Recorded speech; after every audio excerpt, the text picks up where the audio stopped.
সুপ্রবন্ধগণ, আজকে আমরা শিখব এস এর উচ্চারণ। তাই আসুন ভিডিওটি প্রথম থেকে শেষ পর্যন্ত দেখি, পরিবেশিত বুঝে নেই। আজকের এই ভিডিওটি খান মেথডে complete book of written spoken English grammar with Bengali meaning এই বই থেকে নেওয়া হয়েছে। এই বইটির উপর ইতিমধ্যে কয়েকশো ভিডিও লেকচার তৈরি করে ফেসবুক ইউটিউব দেওয়া হয়েছে, সেগুলো দেখুন। প্রতিটি ভিডিও আপনাদের কাজে আসবে এবং ভালো লাগবে। এখন আসুন আমরা শিখব এস এর উচ্চারণ কত ভাবে হয়। টোটাল 3 ভাবে হয়। যেমন দন্তস্য হয়, তালব্য হয়, বর্গার্য হয়। কখন বর্গার্য হয় লক্ষ্য করুন।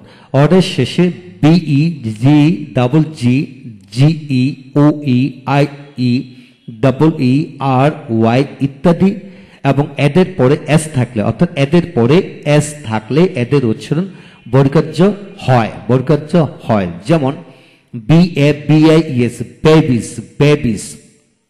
তারপর আসেন do, do O ES, does, does. Ages, A G E S, edges.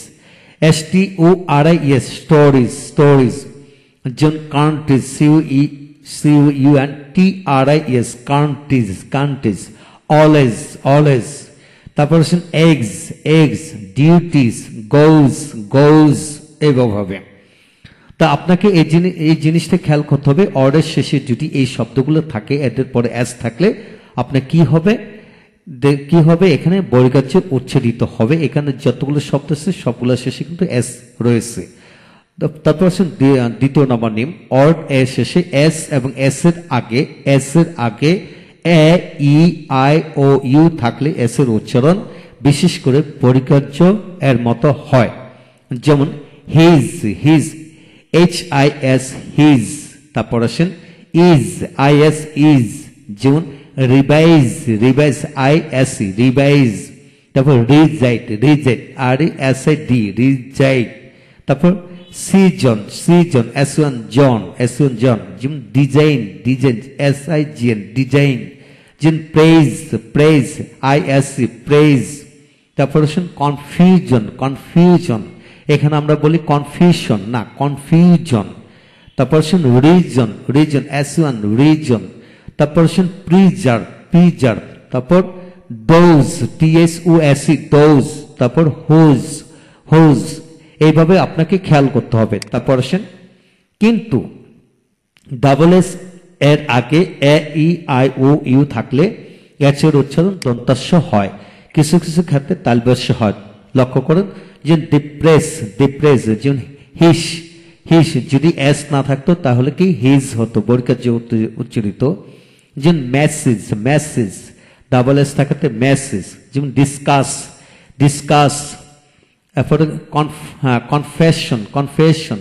Session, session, concession. তারপর প্রফেশন, প্রফেশন, প্রফেসর।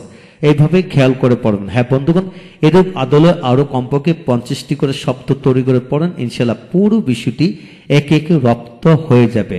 তারপর দ্বিতীয় পৃষ্ঠা থেকে আরো কিছু শিখবো। যেমন এস এর উচ্চারণ দন্তাস্য কখন হয় লক্ষ্য করুন। 1 নম্বর, অর্ডের শেষে APPT থাকলে এবং এদের পরে এস থাকলে এস এর উচ্চারণ দন্তাস্য এর মতো হয়। যেমন হপস, হপস।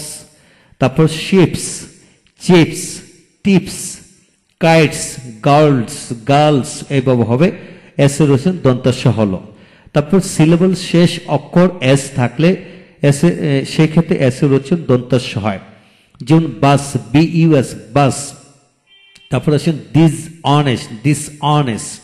তারপর সাসপেক্ট, সাসপেক্ট। History, history. ডিস, ডিস। তারপরে থিসিস, থিসিস। Pension, pension. ডাস, ডাস। তারপরে কাস্টম, কাস্টম। এইভাবে খেয়াল করবেন। তবে কিছু কিছু ক্ষেত্রে ব্যতিক্রম হতে পারে, সেটা খেয়াল করে পড়তে হবে। তারপরে এস এর উচ্চারণ তালিবাস্য কখন হয় লক্ষ্য করুন। অর্ডার শেষে এস, ডাবল এস এবং এদের পরে IA বা I1 থাকলে সেক্ষেত্রে এস এর উচ্চারণ তালিবাস্য হয়। যেমন সেশন, তালিবাস্য হলো এখন সেশন। যেমন mansion, mansion. Tension, tension. Depression, depression. Russia, Russia. Permission, permission. প্রতিক্ষেত্রে তালিবাস্য। তারপর আসেন এশিয়া, এশিয়া।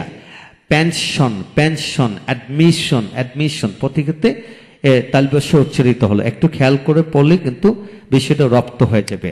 তারপর আসেন এখানে, এখানে তালব্য কোথায় হয় লক্ষ্য করেন। এখানে অর্ডের শুরুতে বা শেষে এস এস থাকলে সেক্ষেত্রে এস এর উচ্চারণ তালব্য হয়, লক্ষ্য করেন।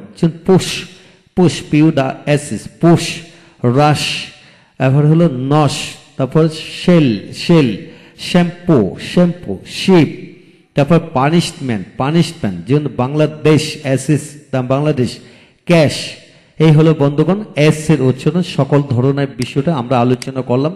যা কিছু শিখবেন সমস্ত জীবনের জন্য শিখুন, ভেঙে ভেঙে শিখুন, ইনশাল্লাহ এগিয়ে যাবেন। পরবর্তী টি এর উচ্চারণ যত বাবা হয় সে সকল বিষয়টি নিয়ে আলোচনা করব।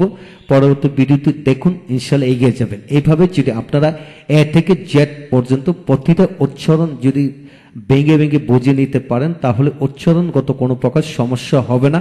ইতিমধ্যে আমরা এ থেকে এস এর আগ পর্যন্ত আলোচনা করেছি। এর পরবর্তী আমরা টি এবং অন্যান্য লেটারের উচ্চারণ নিয়ে আলোচনা করব। আমাদের সাথে থাকুন ইনশাল্লাহ।